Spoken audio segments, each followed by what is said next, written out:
Hey YouTubers, don't forget to subscribe and follow me on these social media platforms. Enjoy the video. Hey YouTubers, and welcome back to another video. Excuse the one picture classic for this upload. I just got done putting together my video for tomorrow, so we're going to be getting, I guess, a double upload for today or whenever this one actually goes out and I'm done with it. I don't know how long I'm going to be talking right now, but just deal with me. I'm not going to be taking a lot of time from you.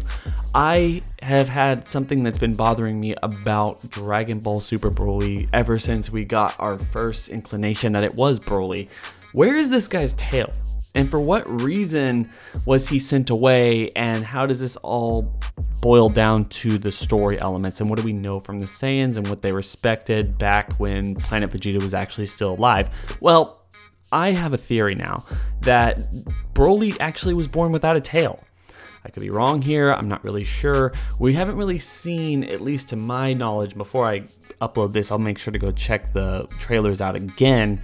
But we see Vegeta, Goku, and Broly in pods, but we get to see Vegeta have a tail. We know that Goku has a tail, obviously, but Broly doesn't seem to have one, not when he's a child, not when he's an adult, and they don't really seem to be showing us one way or the other, but they show tails on all the other Saiyans, and I think that's pretty apparent from everything that we've gotten.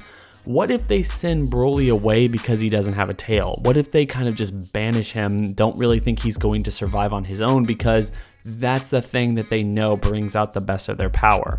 What if he is the type of character where they're like, okay, you're kind of born with a defect, so we're going to throw you away, and that's what actually brings Paragus to a point where he hates King Vegeta. He's like, just let me raise my son, let me just take care of my son, I'll make him into a strong warrior for, not only for you, but for Lord Frieza.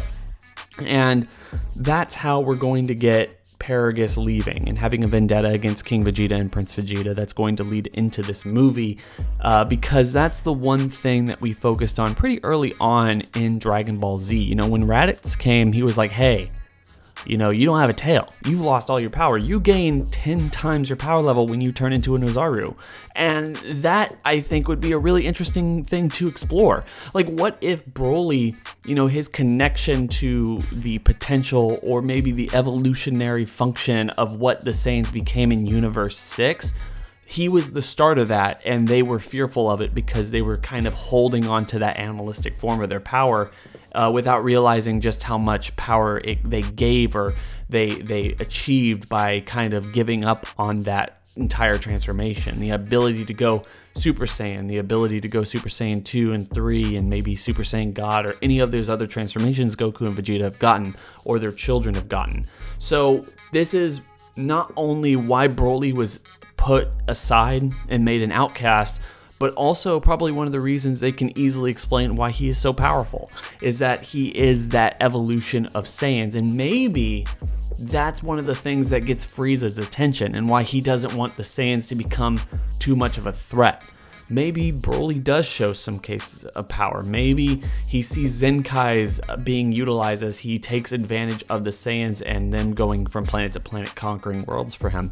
That's why he becomes very fearful, and then he starts to see that, what happens when there's babies like Broly that are born without tails. They lose that animal side to them, but they're still Saiyans. They still have that Zenkai boost. What happens when they're able to hone their power like he's seen his soldiers, or maybe he has done in the past? So that's what I'm thinking Broly's whole character point is going to be, at least at the beginning, and the one thing that's going to thrust Paragus to the limelight of this film. The thing that's going to put him against King Vegeta and the Saiyan race as a whole, and wanting him to go actually get revenge at some point in the future when Broly and Paragus actually come back with Frieza in tow. So anyway, guys, tell me what you think about this. Do you think that Broly has a tail? Do you think the fact that he doesn't or might not have a tail is one of the reasons that he's thrown off the planet? Or is it just simply like what we heard Raditz saying? He's a low-class warrior, or maybe he's too strong, or whatever it may be, and they throw him off the planet just because they're needing him to go conquer another planet, and Paragus gets a little pissed off at that because it's not the status quo for him. He didn't grow up in that world, and he'd rather just kind of be and raise his son. Or he's super weak or super defective that they just want to get rid of him because the Saiyans are like the Spartan society. If you guys remember 300, you know what I'm talking about. So what are your thoughts on that, guys? Just a quick, easy, one-picture classic upload theory. Hope everyone's having a fantastic day. Do not forget to look for my new video I'm going to be putting out tomorrow morning. It's going to be revolving around a pitch video or an updated pitch video of what I believe the story of Dragon Ball Super could actually be about. So hope everyone's having a fantastic day. Don't forget to like, comment, and subscribe. It's been real.